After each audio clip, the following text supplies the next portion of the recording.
तो चलिए दोस्तों, आज हम बात करने वाले हैं rise of the planet of the apps movie की कहानी के बारे में। इस मूवी में सैन फ्रांसिस्को की बात की गई है, जहां pharmaceutical chemist William Rodman Alzheimer रोग का इलाज खोजने के लिए बायोटेक कंपनी जेनेसिस में चिंपैंजीज पर वायरल ड्रग दवा ALZ-112 का परीक्षण कर रहे होते हैं। ALZ-112 को ब्राइट आइज नाम के एक चिंपैंजी को दिया जाता है, जिससे उसकी बुद्धि में काफ़ी तेजी होती है।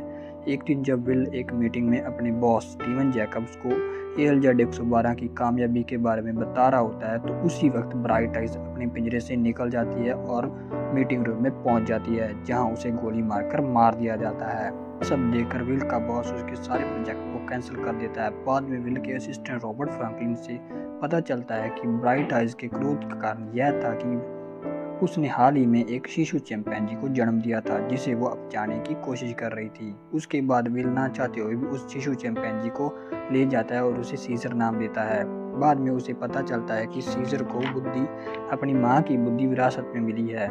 उसके गर्भ में ALZ-112 के संपर्क में आने से विल उसे पालने का फैसला करता है।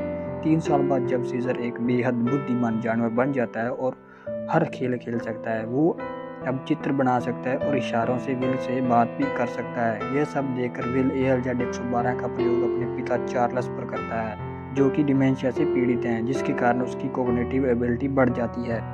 जब सीजर 5 साल का हो जाता है तो वो विल से सवाल करता है कि क्या वो एक पालतू जानवर है, और इसके साथ ही वो अपनी उत्पत्ति के बारे में भी पूछता है। इसी बीच चार्ल्स पहले जैसे हो जाते हैं, क्योंकि उन पर अब ALZ-112 कोई असर नहीं करती।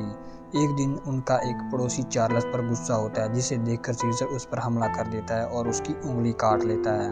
उसके बाद एनिमल कंट्रोल वाले आते हैं और सीजर को अपने साथ ले जाते हैं। क्योंकि सीजर बाकी चिंपैंजी से ज़्यादा इंटेलिजेंट और दिखने में भी अलग था, इसीलिए सीजर को अल्फा चिंप रॉकेट और चीफ गार्ड डॉज कॉन्डन द्वारा पीड़ा दी जाती है। सीजर मोरी से दोस्ती करता है, जो एक पूर्व सर्कस ऑरंगुटन था। वो इशारों की भाषा जानता था। सीजर वहां पर सीखता है कि कैसे पिंजरे को अनलॉक करना है।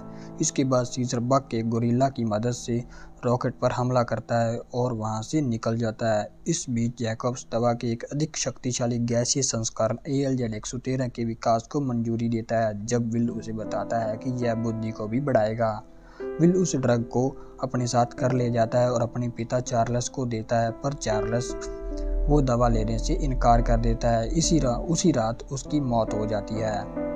जब ड्रग का टेस्ट कोबा पर कर रहा होता है, तो उसी वक्त ALZ-113 के संपर्क में आ जाता है और बीमार हो जाता है। जब वो विल को इसकी चेतावनी देने जाता है, तो वहाँ उसकी मौत हो जाती है। सीजर को दोबारा प्राप्त करने की कोशिश करता है, पर सीजर विल के घर जाकर ALZ-113 से बाकी के जानवरों पर इस्तेमाल करता है, जिसके कारण उन सब की बुद्धि तेज हो जाती है। जब डॉज सीजर को दोबारा पिंजरे में बंद करने की कोशिश करता है, तो सीजर पहली बार चिल्लाकर बोलता है नो, और डॉज पर हमला कर देता है, जिसके कारण डॉज की मौत हो जाती है। सारे चिंपैंजी वहां से भाग जाते हैं और जेनेसिस लैब में कोबा और बाकी वानरों को छुड़ाते हैं। एक लड़ाई तब होती है जब वानर सेना रेडवुड जंगल में भागने के प्रयास में गोल्डन गेट ब्रिज पर एक पुलिस नाकाबंदी के दौरान लड़ती है। सीजर को बचाने के लिए बक एक पुलिस हेलीकॉप्टर में कूद जाता है, जिसमें जैकब्स सवार होता है। बक अपनी जान पर खेलकर हेलीकॉप्टर को दबा कर देता है। उसके बाद कोबा जैकब्स को मार डालता है।